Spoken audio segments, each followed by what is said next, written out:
Welcome, everyone. Welcome to this new episode of Myriam Mindset. I'm super happy that you guys are here. So, Myriam Mindset, if you're new here, it's a place where I share tips and tricks that I picked up along the way of my journey to self growth, to self discovery.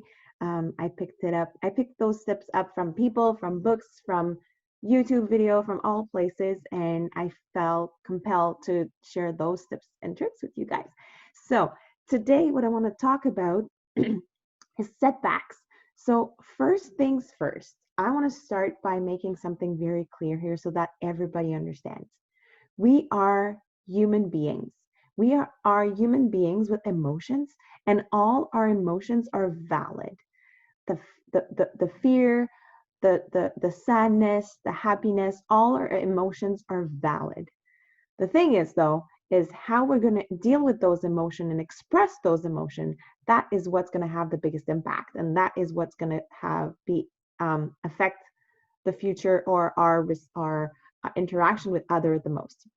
So that's where I want to start first. Make that clear. Like sometimes I feel like I'm talking to my kids, but it's common sense is sometimes not that much common sense. So first thing first, all your emotions are valid. It's how you're going to respond to those emotions that is very important. So, setbacks. To me, there's two types of setbacks. The first one is the external setbacks. I call them the external setbacks. They're the one like COVID, like you don't have control over it. Losing your job, you might have control over that one, but like let's say the company closes, you lose your job, you're out of income. That one is uncontrollable. Another one would be a breakup. Your partner decides to go away. You don't have control over that. Those are external setbacks that you do not have control over. Unfortunately, you will have to learn to let go. Learn to let go, learn to accept that those are just a challenge to help you and see them as an opportunity to be able to grow, to get better, to get something better out of it. I know at the moment it's not good. It's probably very hard, but a few years down the road, you'll look back at what happened and you'll see, you know what, that happened for a reason. That setback led me to this place and it's good. I like it. So those external setbacks you do not control. Learn to let go and learn to see them as opportunity to get better. The second type of setbacks that do exist, according to me anyway, are the internal setbacks. So the ones that are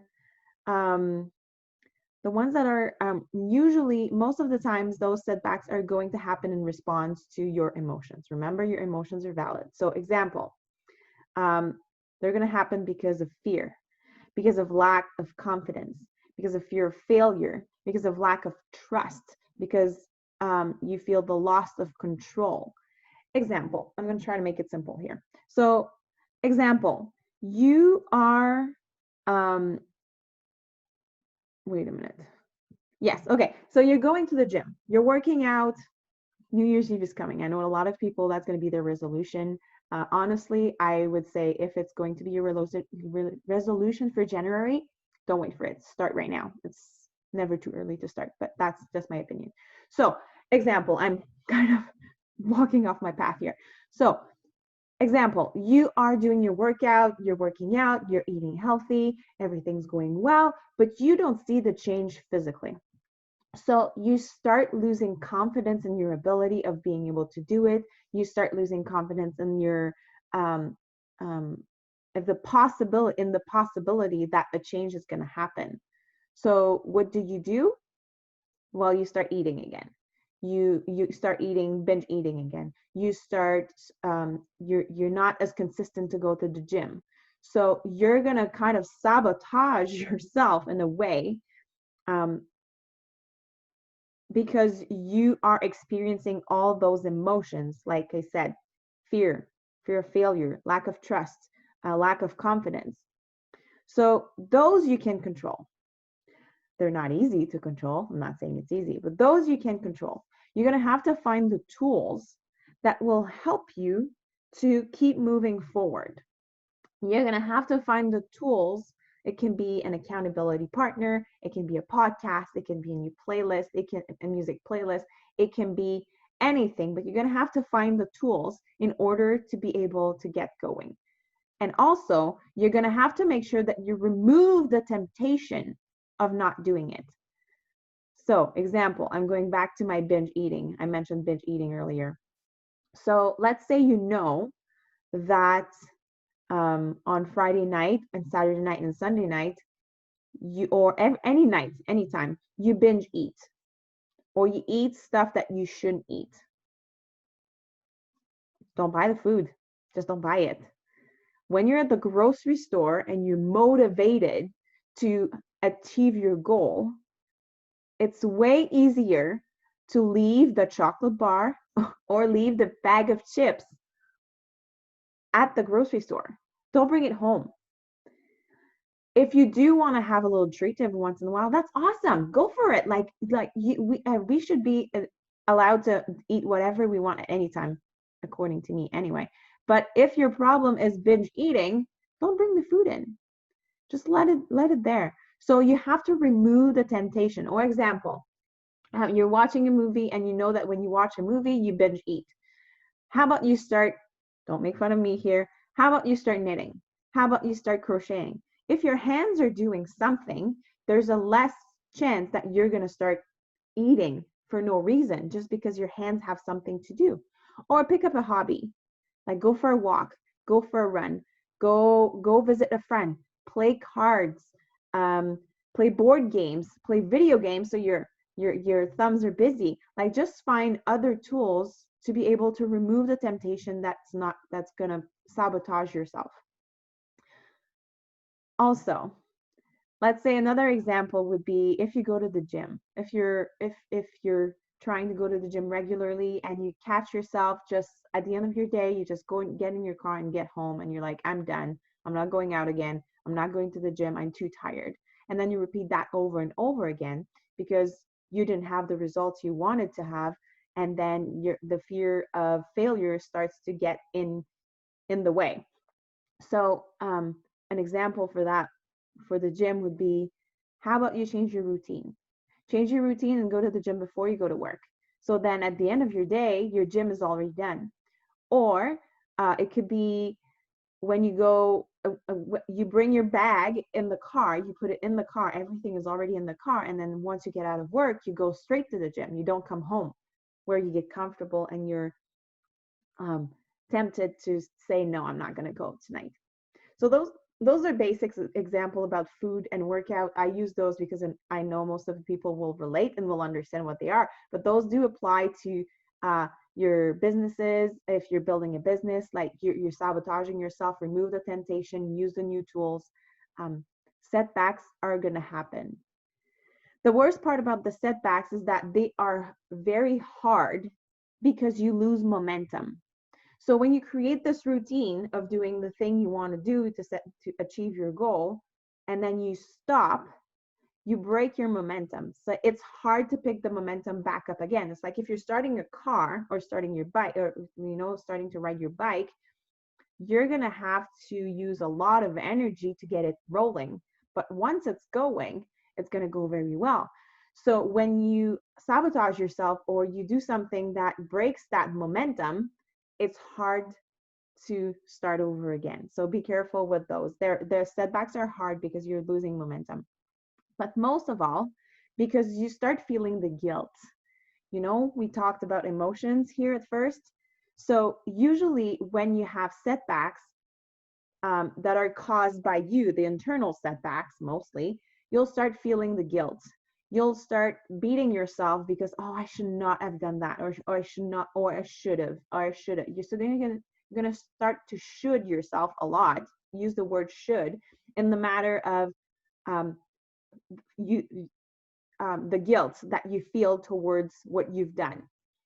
And then you're gonna start using the what if scenario. What if I didn't eat that chocolate bar? Maybe my weight would be where it's supposed to be. Or what if I went to the gym last week instead of going to have a beer with my buddy? Maybe like I would be closer to my goal. So setbacks are hard because you start beating yourself with it, and it's not, don't do that. Setbacks happens, they are normal. You should use them as a teaching moment, as a lesson on yourself, to be grateful for them, because you're going to learn a lot from them. You're going to learn what you're able to do. You're maybe going to learn that your goal that you're trying to achieve, maybe it's too much for now. Maybe I need to break it down. Maybe it's not achievable for me at the moment. I'm going to make it. I just going to have to break it down, because right now it's just too big of a bite to take at once. So maybe the setback is telling you, hey, maybe you should revisit your goals here. So be grateful for those setbacks. They're going to teach you, about your emotions, about your goals. They're going to be a big lessons. Setbacks are good. They're okay. You know, most of the times, I don't know if you've heard about it, but most of the times when you have a setback, it can be, so I've heard that, and to what extent is that true? I don't know. Like, there's all these quantum physics books and stuff like that that's going on. I don't really understand them all. I'm far from understanding them all. But I've heard that a lot, where people are saying that if you're experiencing a setback, or if you're not getting what you want at the moment, it's because you're not ready to receive it. You haven't done the work in order to be able to receive what you're looking for. So maybe it's bringing you back so that you can get ready, gather your energy, gather your tool in your toolbox, so that when you get there, when you get moving into your goals, you're going to be ready, and you're going to be able to accept whatever comes with the responsibility, or whatever that comes with your new goal. So I want to wrap this one up here. It's a short one. I'm very happy that it's a short one, because there's a lot of information in here. So I want to finish it here. Setbacks happen. They're caused by your emotions. Emotions are valid, but you have to get controlling those emotions and how you respond to those emotions. But, and there's a big but here, never let a setback last. Don't, if you realize that you're sabotaging yourself and that you're not on the right path, don't stay there. You know you're not at the right place. So don't sabotage yourself. Acknowledge what you're doing, learn from it, and move on. Don't stay there. Don't stay in that guilt. It's not going to give you anything to stay there. It's just going to give you negative thoughts, which you don't want to, because it's even harder to get out of at some point. So don't stay in the setback. You ate that entire pizza last Friday night. Okay, no big deal. Just do not go and grab the entire bag of chips, and then the cake after. Like, you had a setback. Fine, it happens. Just move on. Find your new tools, get going, and learn from it. So yeah, that's when the setbacks become an issue. When you stay in that zone, when you're like, screw that, it didn't work out, I didn't do it properly, I'm going to stay here in my comfort zone, and I'm not going to try to achieve my goal because I know I screwed up. Move on. You can do better. I know you can. And like I said, if you realize that your goal is too big, just chunk it down. Make it more achievable. We're going to have a big talk at some point about setting goals. Actually, probably very soon, because I know resolutions are coming and goal setting is probably coming for you guys. So we're going to have an episode on that one soon. But in the meantime, enjoy your setbacks. Be grateful for them. They're a teaching moment. They're a lesson that you should learn from. They are necessary for you to be able to grow. They're okay. Don't feel guilty about it. So I'm going to wrap it up here. But before we go, I've been able to secure 2 amazing guests for the next episodes. So make sure you're here. Make sure you're there. I'm going to announce their name very soon. Keep your eyes open. It's going to be very, very, very, very good episodes, and those people are very dear to my heart. So I hope this episode helped you. You picked up a few tricks here and there. Setbacks are normal. Your emotions are valid. Sorry if you feel like I'm talking to you like my kid. I do talk about that with my kids a lot. But I feel it's valid for adults as much as it is for kids, because most of the time we've been taught to cover our emotion, do not express them. And I don't want you guys to do that. Your emotions are valid. Just a matter of using them to be able to grow from it. So have a great week. I love you guys. Take care.